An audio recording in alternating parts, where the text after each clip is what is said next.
대붕은 바람을 거슬러 날고 산 물고기는 물살을 거슬러 간다. 본문에 나오는 대붕은 장자 4편, 소요 6편 첫머리에 등장하는 상상 속의 새 이름이다. 대붕의 등 넓이는 수천 리인데 한번 날아오르면 하늘에 들이운 구름과 같다. 이 새는 9만리를 올라가야 날개 밑에 충분한 바람이 쌓여 날 수가 있다. 큰 바람이 불면 바람을 이용해 푸른 하늘을 날아오른다. 고작 나뭇가지를 날아오르는 매미는 대붕이 터무니없는 짓을 한다며 비웃고, 메추라기는 저놈은 도대체 어딜 가려고 저렇게 멀리 날까라며 조롱한다. 참새 같은 작은 새는 기껏 높이 올라봐야 미루나무 정도가 최선이다. 날개 힘이 약하기 때문에 바람을 따라 바람이 움직이는 대로 난다. 반면 대붕은 9만리를 올라갈 수 있다. 큰 날갯짓을 한번 하면 바람을 거슬러 유유히 난다. 대붕은 높이 날아서 푸른 하늘을 이고 남쪽 나라로 가려는 꿈을 갖고 있다. 참새는 9만리를 올라가는 대붕을 도저히 이해할 수 없다. 존재는 자신이 경험한 것 이상을 생각하지 못한다. 미루나무 위에 저 푸른 세계, 자유롭고 광활한 남쪽 세계를 참새는 도저히 알 수가 없다. 때로는 세상을 거슬러 살아가야 한다. 거슬러 산다는 것은 눈에 빤히 보이는 것을 구하지 않고 보이지 않는 가치를 위해 사는 것이다. 세상을 거슬러 산다는 것은 외롭고 고단한 일이다. 외롭게 혼자 가는 길이다. 거친 비바람을 뚫고 가다가 날개가 찢기고 깃털이 빠질 수도 있다. 거센 물살을 거스르다가 생채기가 나고 비늘이 떨어져 나가기도 한다. 자칫 목숨을 걸고 해야 하는 일이다.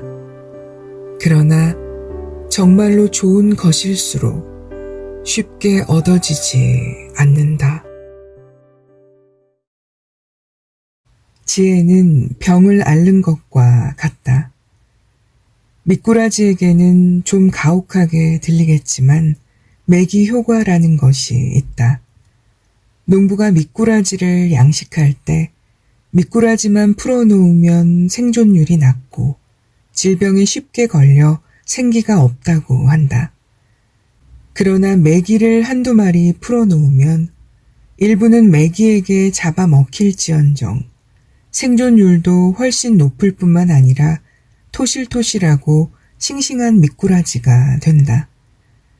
미꾸라지들이 메기를 피해 죽기 살기로 도망 다니느라 움직임도 빨라지고 활기가 넘치게 된다.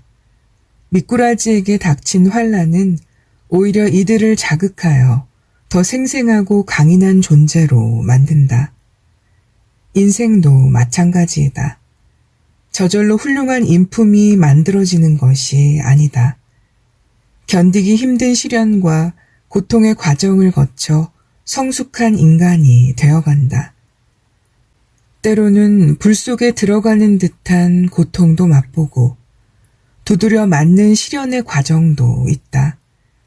그런 반복되는 도야의 과정을 거쳐 인간은 점점 완성되어 간다. 서유기에서는 고생 중에 고생을 해보지 않으면 사람 위에 사람이 되기 어렵다라고 했다. 고난이나 고통을 겪지 않고서 인간은 남을 이해할 수도 성장할 수도 없다. 그리하여 맹자는 다음과 같이 말한다. 사람이 후덕한 지혜와 능통한 지식이 있는 것은 항상 질병을 가지고 있는 것과 같다. 흔히 아는 것이 병이라는 말은 이 문장에서 유래했다. 지식 하나가 아쉬운 판에 아는 것이 병이라니 이상하지 않은가. 아는 것이 병이 된다면 배우지 않고 멍청하게 살면 될 일이다. 사실 문장의 본뜻은 전혀 다른 의미를 담고 있다. 지혜가 질병과 같다는 것은 아는 것 자체가 병이라는 뜻이 아니라 지혜를 얻는 일이 병을 앓듯이 힘들다는 것을 강조한 것이다. 훌륭한 인격과 빼어난 재능은 고통과 시련의 과정을 통해 연마된다. 사람이 편안하면 나태해져서 퇴보하게 되지만 어려움이나 질병의 상황에 처하면 마음을 분발하고 성질을 참아 지혜와 인품이 성장하게 되는 것이다. 맹자는 말한다. 하늘이 장차 그 사람에게 큰 임무를 내려주려 할 적에는 반드시 먼저 그의 마음과 뜻을 괴롭히고 그의 근육과 뼈를 고달프게 하며 그의 몸을 굶주리게 하고 그 자신을 궁핍하게 하며 그의 일이 그가 하고자 했던 것과 어긋나게 한다. 그것은 그의 마음을 분발시키고 인내를 기르게 해서 그가 할 수 없었던 일도 더 많이 할 수 있도록 하려는 까닭이다. 고통에는 뜻이 있다. 그것은 인내와 분발을 함으로써 인간을 성장하게 하려 함이다. 고난을 통해 인간은 더욱 단단해지고 타인의 아픔에 공감하는 마음을 갖게 된다. 한결같이 부지런하면 세상에 어려울 것이 없다. 일일 부작, 일일 불식, 즉 하루 일을 하지 않으면 하루를 먹지 않는다는 말이 있다. 당나라 때 승려인 백장선사가 남긴 말이다. 백장선사는 90이 넘도록 손에서 호미를 놓지 않았다고 한다. 늙어서까지 일하는 것을 걱정한 제자들이 호미를 감추자 백장선사는 그날 아무것도 먹지 않고 참선만 했다. 하루 일하지 않았으니 먹을 자격이 없다는 뜻을 나타낸 것이다. 노동이 얼마나 신성한 것이고 삶에서 중요한 가치를 지니는지를 깨우쳐 준다. 성경에도 일하지 않는 자는 먹지도 말라라고 했다. 태초일의 인간은 죽을 때까지 일하고 살아야 할 운명을 짊어졌으며 이를 통해 삶의 의미를 발견해 왔다. 일을 한다는 것은 부지런히 힘쓰는 정신과 통한다. 한결같이 부지런하면 세상에 어려울 것이 없다는 말은 안중근이 옥중에서 쓴 유묵이다. 본래는 주자 어록에 나오는 말이다. 그는 근면, 즉 부지런하다는 뜻이다. 해야 할 일을 미루지 않고 성실하게 노력하는 것이 부지런한 것이다.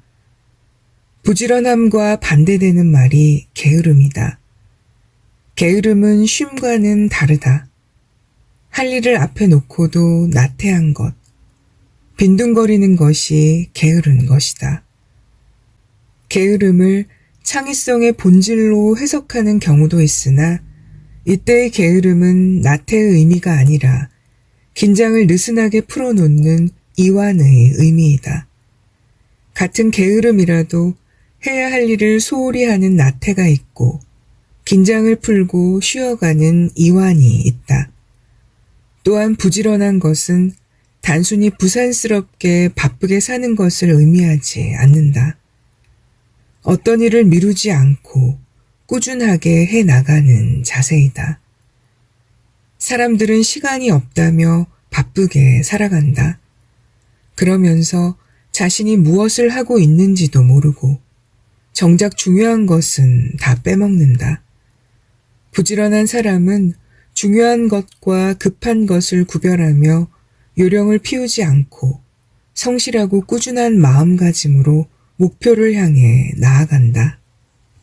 정약용의 제자인 황상이 찾아와 자신은 둔하고 미련하다고 하소연하자 다음과 같이 권면해 주었다.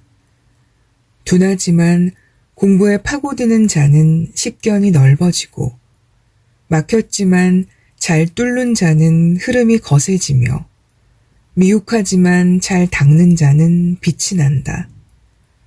파고드는 방법은 무엇이냐? 근면함이다. 뚫는 방법은 무엇이냐? 근면함이다. 닦는 방법은 무엇이냐? 근면함이다. 그렇다면 근면함을 어떻게 지속하느냐? 마음가짐을 확고히 갖는 데 있다. 부지런하기로 유명했던 음악가 루빈스타인은 다음과 같은 말을 남겼다. 하루를 연습하지 않으면 자신이 알고, 이틀을 연습하지 않으면 평론가가 알며, 사흘을 연습하지 않으면 청중이 안다. 부지런히 갈고 닦는 노력만이 실력을 향상시키고 더 성장하게 하는 것이다. 공든탑은 무너지지 않는다. 재능은 노력을 이기지 못한다. 부지런히 기초를 닦은 자만이 튼튼한 반석 위에 집을 세운다. 잘못의 원인을 내게서 찾는다. 우 임금이 하나라를 다스릴 때 제후인 유호 씨가 군사를 일으켜 쳐들어왔다. 우 임금은 아들인 백계로 하여금 군대를 이끌고 가서 싸우게 했으나 크게 패하고 말았다. 부하들은 패배를 인정할 수가 없어 다시 싸우자고 했다. 그러나 백계는 나는 유호 씨에 비해 병력이 많지만 지고 말았다. 이는 나의 덕행이 그보다 못하고 부하를 가르치는 방법이 그보다 못하기 때문이다. 그러므로 나는 먼저 돌이켜 나 자신에게서 그 원인을 찾을 것이다. 하고는 싸우지 않았다. 그 후 백계는 더욱 마음을 다해 날마다 부지런히 일하고 검소하게 생활하며 백성을 아끼고 인품이 좋은 사람들을 존중했다. 1년 후에 유호 씨는 백계의 성품에 감동을 받아 더 이상 싸우지 않고 그의 밑으로 들어갔다.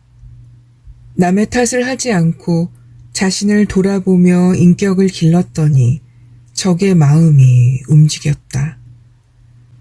활을 쏘는 사람의 마음가짐에는 지켜야 할 원칙이 있는데 화살이 관역에 맞지 않았을 때에는 자신의 마음가짐을 돌아보라는 것이다. 이것을 반구적이라고 한다.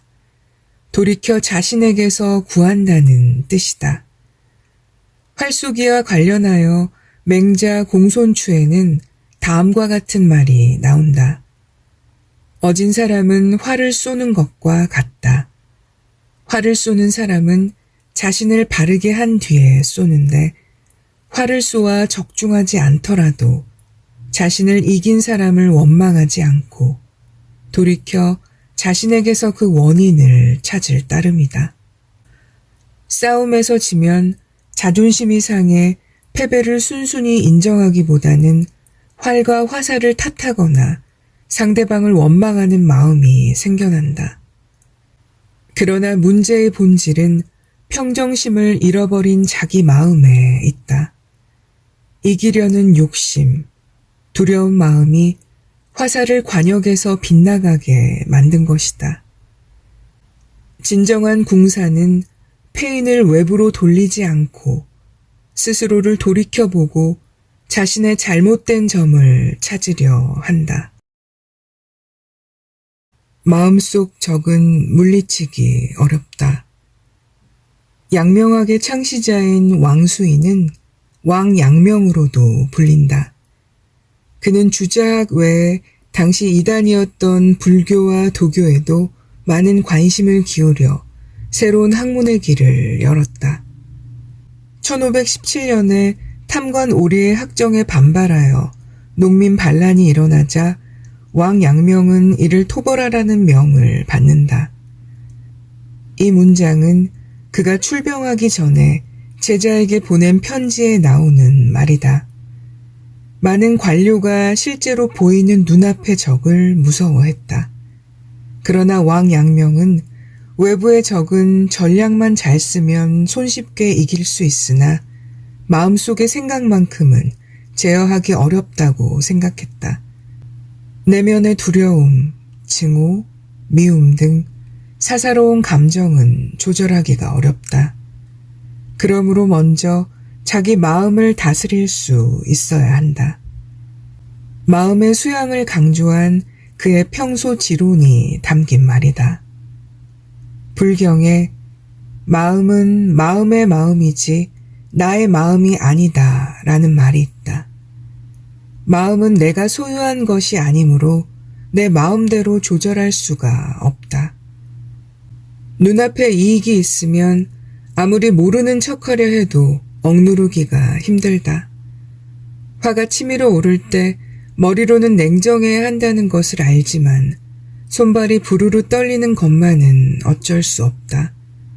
분명 내 마음이지만 내 뜻대로 할 수 없는 것이 마음이다. 그리하여 여씨 춘추에서는 남을 이기려는 자는 반드시 먼저 자신부터 이겨야 하고 남의 잘잘못을 따지려는 자는 반드시 자신부터 논해야 한다라고 했다. 내 안의 욕심, 내 안의 두려움, 내 안의 욕망부터 다스려야 남을 이기고 원하는 목표를 이룰 수 있다. 치열한 경쟁사회 속에서 우리는 자신을 들여다볼 여력도 없이 무조건 남을 이기고 올라가려는 조급함이 앞선다. 당장 상대방의 실수가 눈에 들어와 내 잘잘못을 돌아보지 못한다. 눈앞의 적에게 지레 겁을 먹고 아예 도전 자체를 포기하려는 마음부터 든다. 그러나 적은 외부에 있지 않다. 내 안의 감정을 조절하면 이미 승리한 것이나 다름없다. 다만 내 안의 적을 이기기가 참으로 어려운 것이다. 촛불로 밤을 밝혀도 어둠은 밝아진다. 조선 후기 문신인 장암 정호는 63세에 죄에 연루되어 구석진 곳으로 귀향을 갔다. 귀향을 가서는 오로지 책만 벗삼았다. 늙음하게 아무도 없는 외딴 곳으로 귀향을 간 그의 심정이 오죽했을까. 더 이상 아무런 희망이 없고 고난을 헤쳐나갈 기력도 없었을 것이다. 그야말로 바람 앞에 촛불과 같은 심정이었으리라. 앞길이 창창했던 젊은 날을 떠올렸을 테고 자신감으로 충만했던 지난 날을 곱씹었을 것이다. 하지만 그에게 문득 새로운 깨달음이 밀려왔다. 비록 자신이 깊은 어둠 속의 촛불과 같은 신세이지만 그 촛불로도 어둠을 환하게 밝힐 수 있고 오히려 어둠을 비춰주는 촛불이야말로 진정한 빛이 된다는 것을 깨달았다. 그는 촛불로 밤을 밝혀도 어둠은 밝아질 수 있고 계속해서 비추면 밝음을 유지할 수 있다고 말한다. 태양과 촛불이 다르지만 밝게 비추는 것은 매 한 가지라는 것이다. 아니, 오히려 촛불로 어둠을 밝히는 일이 더 참되다고 말한다. 대낮에 비추는 태양보다는 한밤중에 비추는 촛불이 그 밝음의 의미를 더욱 강하게 드러낸다. 늙어도 더욱 씩씩해지는 것을 노익장이라고 한다. 후한 광무제 때 마원이라는 장수는 대장부가 뜻을 품었으면 궁하게 되어도 더욱 굳세고 늙어서도 더욱 씩씩해야 한다라고 했다. 화가 고갱은 나이가 들수록 눈이 밝아져 세상이 더 많이 속속들이 보인다라고 했다. 대지의 작가인 펄벅은 80회 생일에 다음과 같이 말했다. 나는 과거 어느 때보다 창의적인 생각을 갖게 되었다. 40년 전, 아니 10년 전보다 훨씬 더 사회적으로 필요한 사람으로 성장했다. 이른 이후 너무나 많은 것을 배우고 체험했기 때문이다. 이같이 늙었어도 젊은이 못지않은 열정으로 세상을 놀라게 한 이는 수없이 많다. 나이를 먹는 것이 문제가 아니라 생각이 낡아가는 것이 문제이다. 노년은 남은 생애, 즉 여생이 아니다. 늙어서 할 수 있는 일은 아주 많다. 늙음이 가져다주는 지혜는 오래 묵힌 포도주처럼 깊고도 그윽하다. 쨍쨍한 한낮의 하늘보다는 저물녘의 노을이 훨씬 아름다운 법이다. 저물어 간다는 것은 깜깜하게 변하는 것이 아니라 작은 빛이 얼마나 소중한지를 깨닫게 해주는 것이다. 잠깐의 화가 평생의 허물이 된다. 세상은 내가 원하는 대로만 굴러가지 않는다. 내 뜻대로 되지 않는 일이 인생에는 참으로 많다. 기대와 어긋나거나 일이 마음대로 되지 않으면 속상하고 화가 난다. 화가 나면 마음은 통제불능이 되고 기운은 쭉쭉 빠진다. 도대체 마음속의 분노를 어떻게 해야 하나?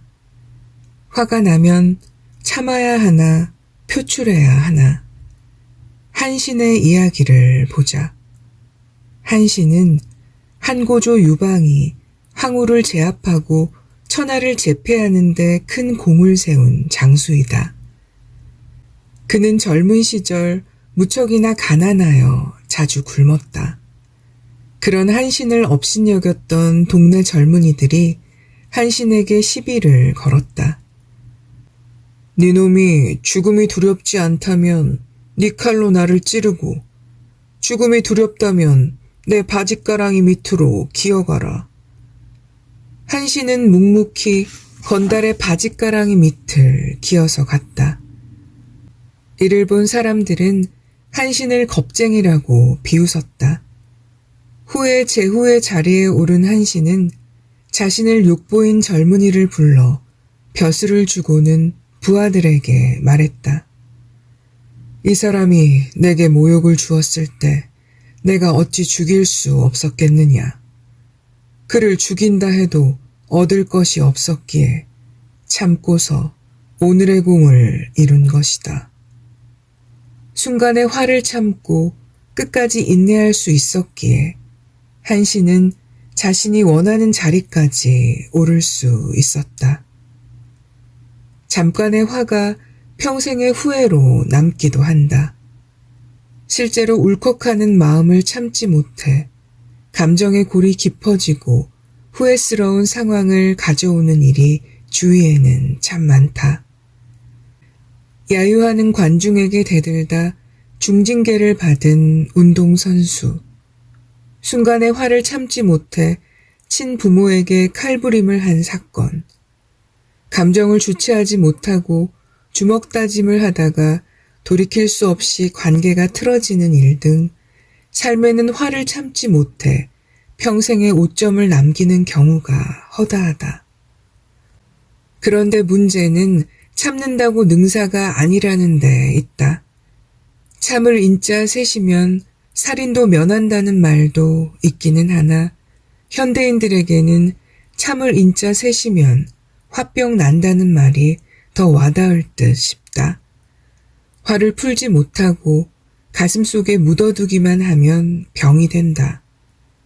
감정을 풀지 못하니 머리는 아프고 가슴은 답답해지는 것이다. 화를 꾹꾹 눌러 참는 것보다는 화를 터뜨리는 것이 건강에 더 좋다는 말도 있다. 화를 내서도 안 되고 화를 참아도 안 된다면 어떻게 해야 할까? 다시 한신에게로 돌아가 보자. 한신이 굴욕적인 상황을 견딜 수 있었던 것은 자신이 화나는 대로 행동하면 얻을 것이 아무것도 없음을 잘 알았기 때문이다. 그는 화를 꾹꾹 누른 것이 아니라 화를 내봤자 아무 의미가 없다는 것을 알고 지혜롭게 감정을 조절했다. 옛사람들이 화를 참으라고 말하는 것은 무조건 화를 꾹꾹 눌러 삼키라는 뜻이 아니라 화를 잘 조절하라는 의미이다. 누가 내게 초콜릿을 준다고 하자. 그것을 받으면 초콜릿은 내 것이 되지만 받지 않으면 그대로 상대방의 것이 된다. 누가 내게 쓰레기를 준다고 하자. 받으면 쓰레기는 내 것이 되지만 받지 않으면 쓰레기는 상대방의 것이다. 화가 나는 상황도 마찬가지이다. 누가 내게 화를 냈을 때 그 화를 받으면 내 것이 되지만 받지 않으면 내 것이 아니다. 남을 간섭하면 서로 양심과 분쟁만 일어날 뿐이다. 내 마음을 평안하게 다스리면 문제될 일이 저절로 사라진다.